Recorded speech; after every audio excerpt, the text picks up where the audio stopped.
ഞാൻ ഏറെ ബഹുമാനനായ മുഖ്യമന്ത്രിയോട് പറയുന്നു, ഈ വിവാദ രാഷ്ട്രീയത്തിന്റെ കാലങ്ങളെല്ലാം കഴിഞ്ഞു.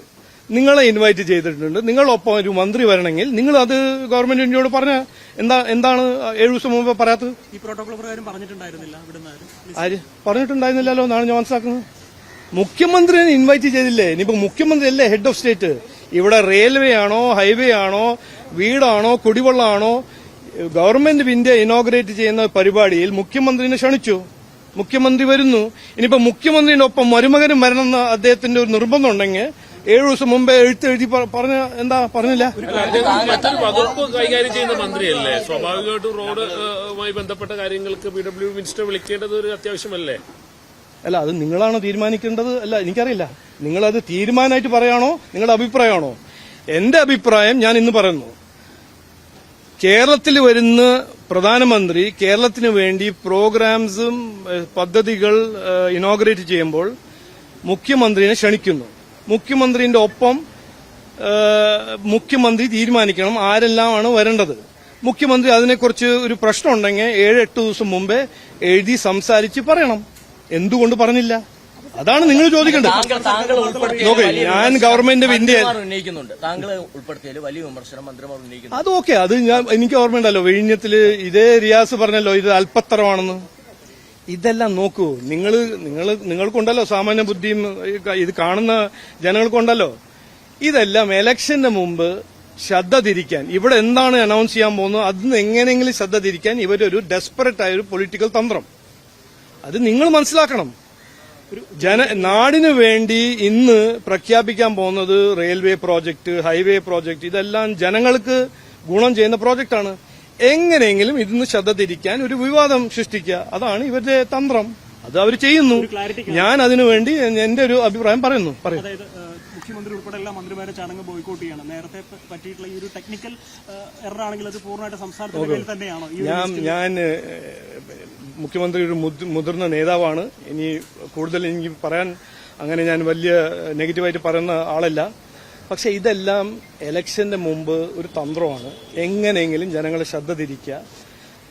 മുഖ്യമന്ത്രിക്ക് തന്നെ അറിയാം, മുഖ്യമന്ത്രിന്റെ എല്ലാ പാർട്ടിക്കാർക്കും അറിയാം, ഏപ്രിൽ കഴിഞ്ഞിട്ട് മുഖ്യമന്ത്രി സ്ഥാനത്തിലും അദ്ദേഹം ഉണ്ടാവില്ല, മന്ത്രി സ്ഥാനത്തിൽ ഈ പറയുന്ന മന്ത്രിമാരുണ്ടാവില്ല എന്ന് അവർക്കറിയാം.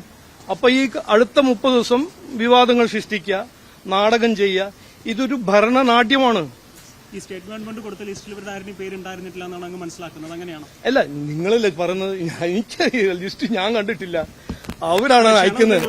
എനിക്ക് ഇതിനെ കുറിച്ച് ഞാനൊരു സർക്കാർ ഉദ്യോഗസ്ഥനാണെങ്കിൽ, ഞാൻ ഗവൺമെന്റ് ഇന്ത്യയിലാണെങ്കിൽ ഞാൻ മുഖ്യമന്ത്രിനെ ഇൻവൈറ്റ് ചെയ്യുന്നു. മുഖ്യമന്ത്രി തീരുമാനിക്കണം. മുഖ്യമന്ത്രിയുടെ ഒപ്പം ആര് വരണം, PSO വരണം, മന്ത്രി വരണം, സെക്രട്ടറി വരണം, അത് മുഖ്യമന്ത്രിയല്ലേ തീരുമാനിക്കേണ്ടത്. അങ്ങനെ ലിസ്റ്റിൽ വന്നിട്ടില്ലെങ്കിൽ മുഖ്യമന്ത്രി എഴുത്തെഴുതണം. 5-6-7 ദിവസം മുമ്പ് എഴുതണം. അല്ല, എനിക്കൊരു നിർബന്ധമുണ്ട്, എന്റെ ഒപ്പം ഈ മന്ത്രി വരണം, ഈ സെക്രട്ടറി വരണം, ഈ ഒരു PSO വരണം. അത് ചെയ്തില്ലല്ലോ. അല്ല, നിങ്ങൾ ചോദിക്കുന്നു ഇത് ഇവര് വിവാദമുണ്ടാക്കുന്നു, ഇവർ ബോയ്ക്കോട്ട് ചെയ്യുന്നു പുറമെ എന്റെ അഭിപ്രായം ഞാൻ പറയുന്നു, അത്രേ ഉള്ളൂ. അല്ല, ഞാനല്ലല്ലോ പ്രോട്ടോകോൾ ഇൻചാർജ്. എന്നോട് താങ്കൾ ചോദിക്കുന്നത് എന്താണ്? ഇവര് പറയുന്നു ഇവരൊരു വിവാദം ഇന്ന് രാവിലെ നാടിനു വേണ്ടി ഇന്ന് എത്രയോ പ്രോജക്ട് പ്രഖ്യാപിക്കുമ്പോൾ ഇവരൊരു വിവാദം മുമ്പോട്ട് വെക്കുന്നു. ആ വിവാദത്തിനെ കുറിച്ച് നിങ്ങൾ അഭിപ്രായം ചോദിക്കുമ്പോൾ ഞാൻ എന്റെ അഭിപ്രായം പറയുന്നു, അത്രേ ഉള്ളൂ. കേരളത്തിലെ ഗ്യാസ് വളരെ ലഭ്യത കുറഞ്ഞു വരികയാണ്. ഇതിനെക്കുറിച്ച് പ്രധാനമന്ത്രിയായിട്ട് എന്തെങ്കിലും ചർച്ച നടത്തുക, എന്തൊക്കെയാണ്? അല്ല, ഞാനങ്ങനെ ഗ്യാസ് പ്രധാന ഘടകമല്ലേ? അല്ല, ഗ്യാസ് ഇപ്പോ ഇന്ത്യ മാത്രമല്ലല്ലോ, എല്ലായിടത്തും, ലോകത്തിൽ എല്ലായിടത്തും ഈ മിഡിൽ ഈസ്റ്റിന്റെ ക്രൈസിസ് കാരണം. അതിനു മുമ്പ് 2.5 കൊല്ലം മുമ്പേ യുക്രൈൻ റഷ്യ നടന്നപ്പോൾ നമ്മൾ കണ്ടതാണ്. ഹൈഡ്രോ കാർബണും എനർജിയും ഒരു ഗ്ലോബൽ ഇഷ്യൂ ആണ്. അത് നമ്മളെ മിഡിൽ ഈസ്റ്റും വെനസ്വേലയും റഷ്യയിൽ ഡിപ്പെൻഡ് ചെയ്യുമ്പോൾ അവിടെ പ്രശ്നങ്ങൾ ഉണ്ടാകുമ്പോൾ ഇത് എല്ലാവരും ബാധിക്കുന്ന ഒരു ഇഷ്യൂ ആണ്. ഇന്ത്യ മാത്രമല്ല, കേരളം മാത്രമല്ല, അത് ലോകത്തെ എല്ലാ രാജ്യങ്ങളും ബാധിക്കുന്ന ഒരു ഇഷ്യൂ ആണ്. അതുകൊണ്ടല്ലേ ഇന്നലെ നമ്മൾ കണ്ടത് പ്രസിഡന്റ് ട്രംപ് റിസർവ്സ് റിലീസ് ചെയ്യുന്നു, European union petroleum reserves release ചെയ്യുന്നു. ഇന്ന് കണ്ടല്ലോ അതിന്റെ വില, ഹൈഡ്രോ കാർബൺ എനർജിന്റെ വില $100 $90 കമ്മിയായിരുന്നു.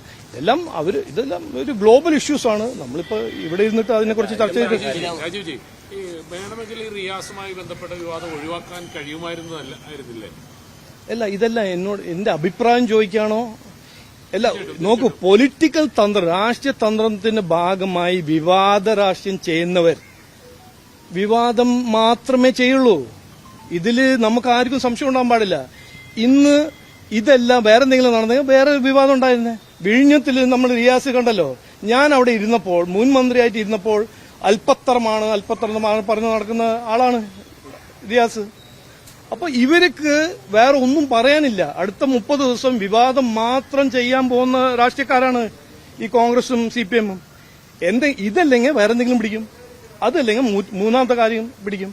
വിവാദ രാഷ്ട്രീയം മുമ്പോട്ട് വെക്കും. എന്നിട്ട് നിങ്ങൾ എല്ലാവരും അതിൽ പോയിട്ട് ബൈറ്റ് എടുക്കും. എന്നിട്ട് എന്നോട് വന്ന് എന്റെ അഭിപ്രായം ചോദിക്കും. ഞാൻ അഭിപ്രായം തരുമ്പോൾ അത് നല്ലതല്ലാതെ നിങ്ങൾ പറയും. അതാണ് സ്റ്റോറി. ഒരു പ്രധാനപ്പെട്ട കാര്യം, മന്ത്രിമാർ തിരിച്ചു ചോദിക്കുന്നത് സംസ്ഥാന സർക്കാരിന്റെ ഒരു പരിപാടിയിൽ MV ഗോവിന്ദനെ ക്ഷണിച്ചാൽ അവിടെ എത്തിയാൽ അത് ശരിയാകുമോ എന്നുള്ളതാണ്. ഇതേ കാര്യമാണ് താങ്കൾ ഇപ്പോൾ ഈ പരിപാടിയിൽ താങ്കളെ ഉൾപ്പെടുത്തിയ സംബന്ധിച്ചാണ് അവരുടെ മറുചോദ്യം ചോദിക്കുന്നത്. അതാ ചോദിക്കട്ടെ, അത് ചോദിക്കാൻ അവർക്ക് അവകാശമുണ്ട്. ഞങ്ങൾക്ക് മറുപടി പറയാൻ ഞങ്ങൾക്ക് അവകാശമുണ്ട്. അതിൽ കൃത്യമായൊരു മറുപടി ഇതുവരെ വന്നില്ല. എന്താണ് ചോദ്യം? ചോദിക്കൂ. താങ്കൾ എങ്ങനെ വന്നു എന്നുള്ള പരിപാടി. ഞാനൊരു മുൻ മന്ത്രിന്റെ കപ്പാസിറ്റിയിൽ പോകുന്നു. എന്താ അതില് അങ്ങനെ അവർക്ക് സന്തോഷമില്ലെങ്കിൽ സങ്കടം, ഓക്കെ. പക്ഷെ മുൻ മന്ത്രിയായിട്ട് എന്നെ വിളിക്കുന്നു, ഞാൻ പോകുന്നു. അങ്ങനെയാണ് ക്ഷണിച്ചത്. അതാ ഞാൻ അങ്ങനെ കാണുന്നത്. ഗവൺമെന്റ് പരിപാടിയിൽ എന്നെ വിളിക്കുമ്പോൾ മുൻ മന്ത്രിയായിട്ടല്ലേ ഞാൻ പോകുന്നത്. ഇപ്പൊ മുഹമ്മദ് റിയാസിന്റെ കാര്യത്തിൽ അങ്ങ് എന്താ ഞാൻ പോകുമ്പോൾ അവർക്ക് എന്താണ് പ്രശ്നം? മുഹമ്മദ് റിയാസിന്റെ കാര്യത്തിൽ അങ്ങ് പ്രത്യേകമായിട്ട് എടുത്തു പറയുന്നത് മരുമകൻ എന്നാണ്. പക്ഷെ കേരളത്തിന്റെ ഒരു മന്ത്രിയല്ലേ അദ്ദേഹം? അല്ല, ഞാൻ അതല്ലല്ലോ പറഞ്ഞത്. ഞാൻ പറഞ്ഞത് മുഖ്യമന്ത്രിയാണ് ഹെഡ് ഓഫ് സ്റ്റേറ്റ്. മുഖ്യമന്ത്രിനെ ക്ഷണിച്ചു, മുഖ്യമന്ത്രി വരുന്നു. ഇനിയിപ്പോ മുഖ്യമന്ത്രി തീരുമാനിച്ചാൽ എന്റെ ഒപ്പം 4 പേര് വരണം, ഇന്ന മന്ത്രി ഇന്ന സെക്രട്ടറി വരണം എന്ന് അദ്ദേഹത്തിന് ഒരു നിർബന്ധം ഉണ്ടെങ്കിൽ എഴുത്തുണ്ടല്ലോ, ടൈപ്പ് റൈറ്റർ ഉണ്ടല്ലോ, മെയിൽ ഉണ്ടല്ലോ, ഇമെയിൽ ഉണ്ടല്ലോ, അതെല്ലാം അയക്കാൻ അദ്ദേഹത്തിന് അവകാശം ഉണ്ടായിരുന്നു, ഒരു അവസരം ഉണ്ടായിരുന്നു. ചെയ്തില്ല. ഇന്ന് നോക്കൂ, ഇതിൽ എനിക്കൊരു സംശയമില്ല. ഇത് ഒരു ഡെലിബറേറ്റ് 100% പ്ലാൻ ചെയ്ത ഒരു തന്ത്രമാണ്. എങ്ങനെയെങ്കിലും ഈ പരിപാടിയിൽ നിന്ന് ശ്രദ്ധ തിരിക്കണം, ഇവിടെ നടക്കുന്ന കാര്യങ്ങളിൽ നിന്ന് ശ്രദ്ധ തിരിച്ച് ഈ വിവാദത്തിൽ ജനങ്ങളുടെ മനസ്സിൽ അങ്ങോട്ട് കൊണ്ടുപോകണം എന്നാണ് അവരുടെ ആഗ്രഹം. പക്ഷെ അത് ഞങ്ങൾ സമ്മതിക്കും. അങ്ങനെ നിങ്ങൾ ഈ ഇലക്ഷനിൽ തെരഞ്ഞെടുപ്പിൽ മത്സരിക്കണമെങ്കിൽ നിങ്ങൾ 10 കൊല്ലം എന്ത് ചെയ്തു, എന്തെല്ലാം ജനങ്ങൾ വേണ്ടി ചെയ്തു, അത് പറയണം. അതിന് പറയാൻ ധൈര്യം ഉണ്ടാവണം, കരുത്തുണ്ടാവണം. രാജീവ്ജി, ഒരു മുൻ മന്ത്രിയെ ക്ഷണിക്കുന്നു, പക്ഷെ നിലവിലെ മന്ത്രിക്ക് ക്ഷണമില്ല. അതിലൊരു ഔചിത്യക്കുറവില്ലേ? അല്ല, അത് നിങ്ങൾക്കൊരു അഭിപ്രായം നിങ്ങൾക്ക് ഉണ്ടാവാൻ അവകാശമുണ്ട്. നിങ്ങളുടെ അഭിപ്രായം നിങ്ങൾ പറയൂ. എന്റെ അഭിപ്രായം ഞാൻ പറഞ്ഞു. അത് എൻഡ് ഓഫ് മാറ്റർ. നമുക്ക് രണ്ടാൾക്കും അഭിപ്രായം ഉണ്ടാവാൻ അവകാശമില്ലേ? അത് നിങ്ങളുടെ അഭിപ്രായം. എന്റെ അഭിപ്രായം ഇതാണ്.